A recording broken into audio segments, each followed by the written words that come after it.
जय श्री राम।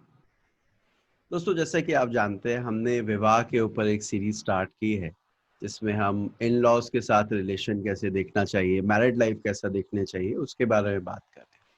तो आइए आज इसी विषय को आगे बढ़ाते हैं और जानते हैं लगन और दूसरे भाव के बारे में।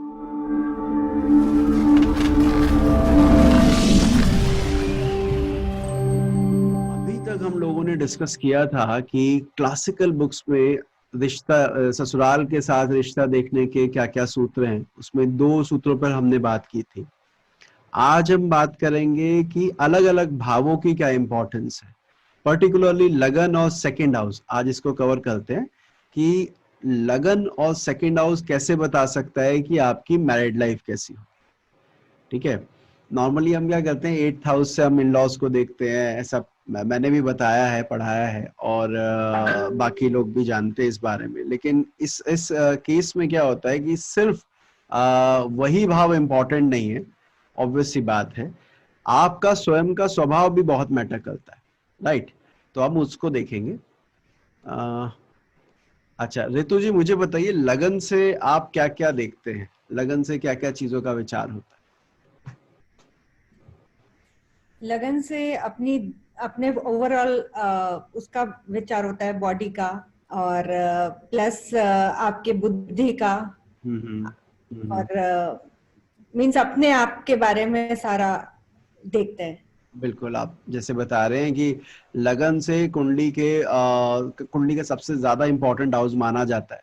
और आपने ऐसे कहा फिजिक का, आपकी रिस्पेक्ट का, और बाकी चीजों को अगर देखना हो तो हमने लगन पे फोकस करना होता है। आज मैं कुछ ऐसे कारकत्व आपको बता रहा हूँ जो मैंने नहीं बनाए हैं, ये क्लासिकल बुक्स में ही दिए हुए हैं। और वो इतने पॉजिटिव नहीं है जितना पॉजिटिव हमें लगन सुनने में लगता है। तो पहली सिग्निफिकेशन ऐसी है, ये दूसरों का अपमान करने की प्रवृत्ति। उत्तर कालामृत कहती है कि यदि आपका लग्न बली हो, अगर लगन ज्यादा स्ट्रांग है, तो आप में इस तरह की प्रवृत्ति डेवलप हो सकती है। या यूं कहूं कि उत्तर कालामृत में ये कहा गया है कि लगन से दूसरों का अपमान करने की प्रवृत्ति को चेक कर सकते हैं आप, कि आपको कितना, मतलब आसानी से आप किसी को ह्यूमिलिएट कर पाते हैं, ना चाहते हुए भी आपकी द्वारा किसी की ह्यूमिलिएशन हो जाती है। तो अगर वो चेक करना हो तो उन्होंने कहा लगन पे ध्यान दीजिए।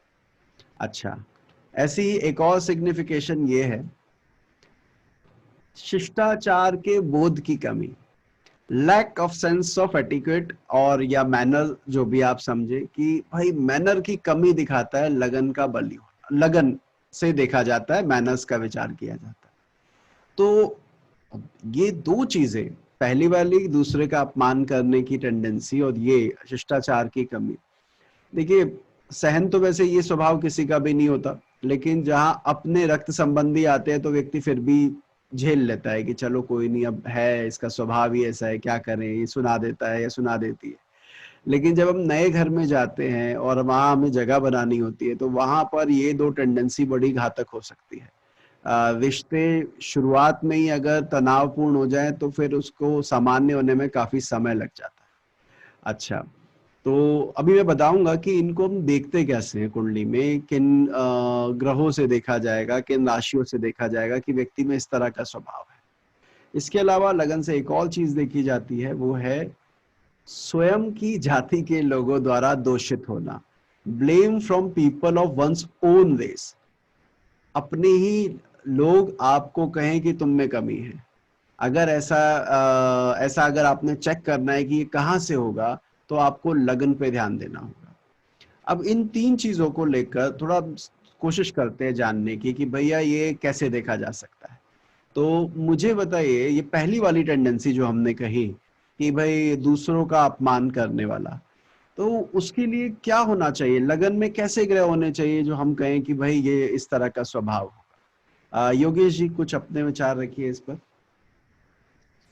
सर मेरे हिसाब से कई बार जैसे अग्नि तत्व की अगर राशियां अगर लगन में होगी तो राइट। व्यक्ति क्या होगा कि स्ट्रेट फॉरवर्ड होगा बोलने में। तो वो कई बार स्ट्रेट फॉरवर्ड जब बोलेगा तो सामने वाले को बातें चुभ सकती है। बिल्कुल। पर तो ये अग्नि तत्व राशि अगर होगी तो दिक्कत है। और अगर भूमि तत्व राशि होगी तो तकलीफ कम होगी, क्योंकि ऐसे व्यक्ति बोलते वक्त हमेशा ये देखेंगे कि सामने वाले के को सम्मान को ठेस नहीं पहुंचे और मैं अपनी बात भी उसको कन्वे कर दूं। तो योगेश भाई ने पॉइंट रेज किया कि लगन में फायरी साइन होना इस तरह की टेंडेंसी दे सकता है जहां पर आप अनइंटेंशनली और इंटेंशनली दूसरे को ह्यूमिलिएट कर दें या दूसरे को ठेस पहुंचा दें। अच्छा ठीक है, ऋतु जी आप मुझे बताइए किसी ग्रह के बारे में जो आपको लगता हो कि इस तरह की टेंडेंसी दे सकता है। तो सूर्य। सूर्य, ऑब्वियसली सूर्य। सूर्य अपने सामने मंगल भी देता है। Right right. गुरु का आइडिया नहीं है, बट गुरु भी दे सकते हैं। अभिमान तो हो जाता है सर। नहीं, आपने जो 3 ग्रह बोले, 2 तो अग्नि आपने ले ली और एक अग्नि योगेश धनुका जी ने ले ली कि भाई अग्नि तत्व लगन हो, उन्होंने आपने 2 अग्नि तत्व ग्रहों के नाम बोल दिए, साथ में आपने गुरु को ऐड ऑन कर दिया। और बात भी सही है भाई, गुरु जो है वो अगर वो गुरु है तो वो सामने वाले को करेक्ट करवाएगा, और ये करेक्शन किसके एंड से आ रही है वो बहुत मैटर करती है। मतलब मैं आपको बताऊं, छोटी सी एक एग्जांपल दूं कि अगर कोई आपसे उम्र में छोटा, एक्सपीरियंस में कम बंदा अगर आपको कोई सजेशन देता है या इंस्ट्रक्शन देता है, तो ऑब्वियसली आप कहते हो यार तुझे क्या पता है मेरे बारे में, हमारे बारे में, हम कैसे चलते हैं। और ऐसे ही जब हमारे घर में डॉटर इन लॉ आएगी या कोई भी फैमिली में नया मेंबर आएगा और वो हमें करेक्ट करने की कोशिश करे कि नहीं ये कुकिंग में ना ऐसे नहीं ऐसे बनाना चाहिए, ये ज्यादा अच्छा होता है, या ये ऐसे ये सही नहीं है पैटर्न, इसको ऐसे फॉलो करना चाहिए। तो देखिए एक्सपीरियंस, ऑब्वियसली जो फैमिली के बड़े मेंबर है उनको लगता है कि यार हमारा एक्सपीरियंस भी ज्यादा है और दूसरी बात है एज भी ज्यादा है, ऐसे में वो एक्सेप्टेंस नहीं आ पाती। आज के टाइम में नो डाउट ये बदल रहा है। आज के टाइम में जब न्यूक्लियर फैमिली है तो शायद जो एक ऊपर की पीढ़ी है, शायद लास्ट टाइम भी हम इस बारे में बात कर रहे थे कि ये जो 1980s में पैदा हुए हैं, 70s में, 60s में, ये लोग थोड़े ज्यादा सबमिसिव हैं, ये इनमें एक्सेप्टेंस है, इससे पहले नहीं थी कि छोटा बोल कैसे सकता है हमारे आगे। और शायद आगे वाली जनरेशन को बोलने की आदत भी है। अब जो आने वाली जनरेशन है, क्या मैं वर्ड बोलूं, मिलेनियम बोलते हैं और एक और उससे पहले एक और शब्द आता है, उनके पास उस जनरेशन को आदत भी है कि करेक्ट करवाने की, पापा आप ये सही नहीं कर रहे हो या मम्मा आप ये सही नहीं कर रहे हो। तो आपने जैसे कहा बिल्कुल सही है भैया, लगन के ऊपर गुरु का, सूर्य का, मंगल का प्रभाव, लगन में अग्नि तत्व राशि। एक चीज मैं और कहूंगा, लग्नाधिपति का वक्री होना, ठीक है, तो वहां भी आप समझ पाने में थोड़ा दिक्कत आती है, ये परेशानी आती है कि भैया इसको आप जब बात कह रहे होते हैं तो सामने वाला उसको वैसे एक्सेप्ट नहीं करता जैसे जो आपकी इंटेंशन है। मतलब आप सही तरीके से कह रहे हो बट सामने वाले को उसमें कमियां नजर आ जाती है। तो जैसे इन्हीं ट्रेड्स के बारे में अब आगे बात करते हैं और कुछ कुंडलियों के माध्यम से समझते हैं इसको कैसे देखें। तो जैसे ये पत्रिका है, अब यहाँ पर नो डाउट यहाँ पर लगन में अग्नि तत्व राशि नहीं है, अग्नि तत्व ग्रह नहीं है, लेकिन यहाँ लग्नेश स्वराशि का बली अवस्था में बैठा है।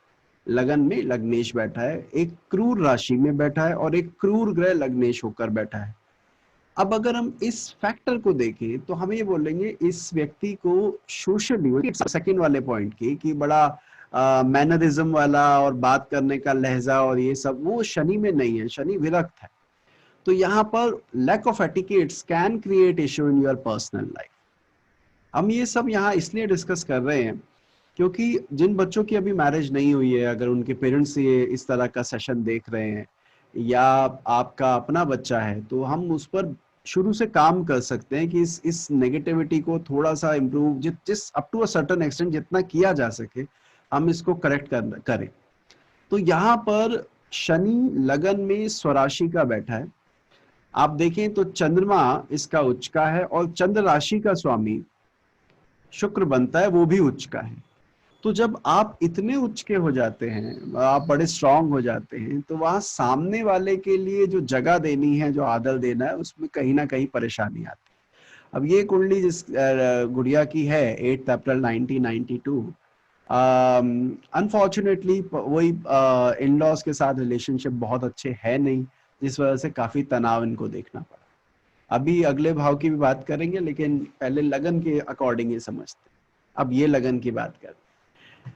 यहाँ पर आप वाला जो पॉइंट था दोनों का, योगेश जी और रितु मेहता जी, कि भाई लगन में अग्नि तत्व राशि तो यहाँ पर है। लगन में केतु बैठा है, केतु वैसे भी सेंसलेस प्लैनेट माना जाता है। और लगन पर मंगल की चौथी दृष्टि आती है, राइट। तो ये भी पॉइंट यहाँ पे आया। लगन गुरु का आया, क्योंकि आपने 3 ग्रह बोले थे, गुरु सूर्य मंगल, तो लग्नेश गुरु बना। लगन में अग्नि तत्व राशि आई, लगन को मंगल ने देखा, तो ये बता रहा है कि इस जातिका का स्वभाव ऐसा रहा होगा या ऐसा है जिसमें ये दूसरे को समझाने का, दूसरे को गाइड करने का प्रयास करेगी। और क्योंकि वो प्रयास करेगी तो सामने एक्सेप्टेंस ना होने के और होने के, वो उसके लिए अलग भाव देखे जाते हैं, उसको हम बाद में डिस्कस करेंगे कि इस तरह के व्यवहार के बाद भी सामने वाला एक्सेप्ट कर ले या आपको उसको उसको पॉजिटिवली ट्रीट करे। कई बार क्या होता है कि आपको पता है कि आपके लड़के में कुछ कमियां हैं, या आपके अपनी जो संतान है, लड़की हो चाहे लड़का, उसमें थोड़ा वो पेसिमिस्टिक है और थोड़ा सबमिसिव है, और आप चाहते हैं कि इसको ऐसा पार्टनर मिले जो लीड कर सके, जो इसको गाइड कर सके, इसके साथ रह के आगे थ्रू आउट हीज और हर लाइफ वो उसको गाइडेंस दे पाए।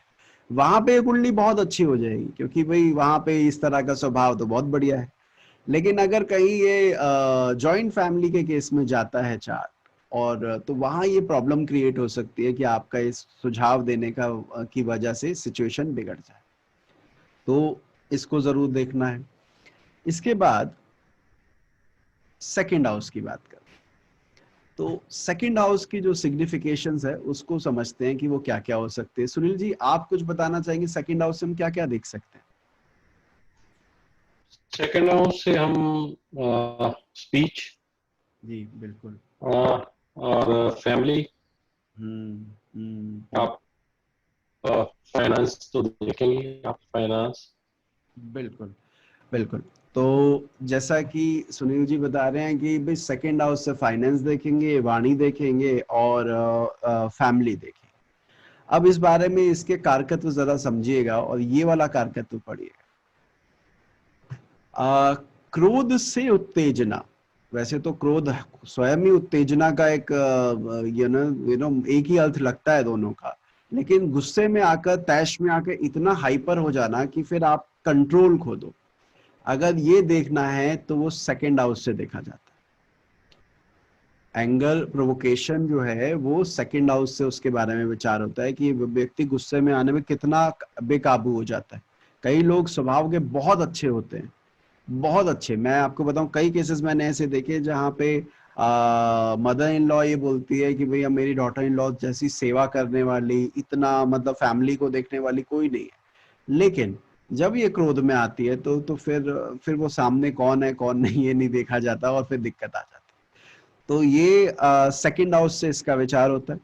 इसके अलावा जैसा कि सुनील भाई ने बताया, वाणी की कोमलता या कठोरता, दोनों बातें वो हम सेकंड हाउस से देखते हैं।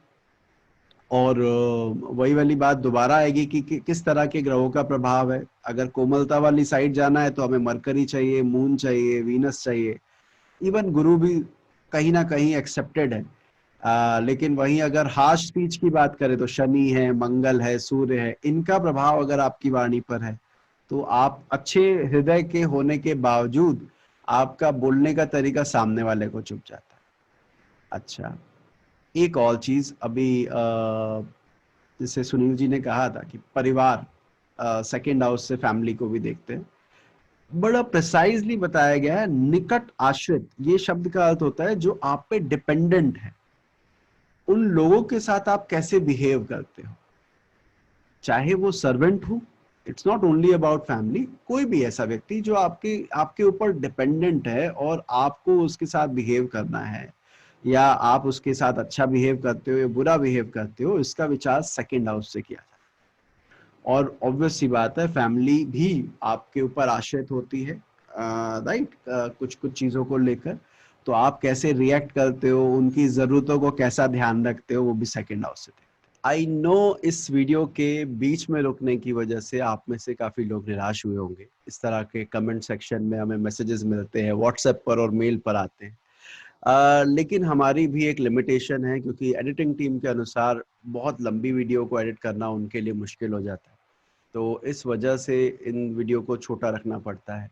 पर ज़्यादा आपको वेट नहीं करना पड़ेगा, अगले 2 दिन के भीतर आपको इसका सेकंड पार्ट दिख जाएगा, जो कि इस सीरीज का थर्ड पार्ट है और इस वीडियो का सेकंड पार्ट। तो आशा करता हूँ आपका ज्ञानवर्धन हुआ हो। यदि ज्ञानवर्धन हुआ हो तो इस वीडियो को लाइक करना ना भूलें। ज्योतिष संबंधित और जानकारी के लिए आप इस चैनल को सब्सक्राइब कर सकते हैं। मिलते हैं अगली बार इसी विषय के साथ। जय श्री राम। फलित में भाव चलित का क्या रोल है, यदि इस बारे में जानकारी चाहते हैं तो नीचे दिए गए इस वीडियो पर क्लिक करें, और हमारे लेटेस्ट वीडियो के लिए आप ऊपर दी गई वीडियो पर क्लिक कर सकते हैं।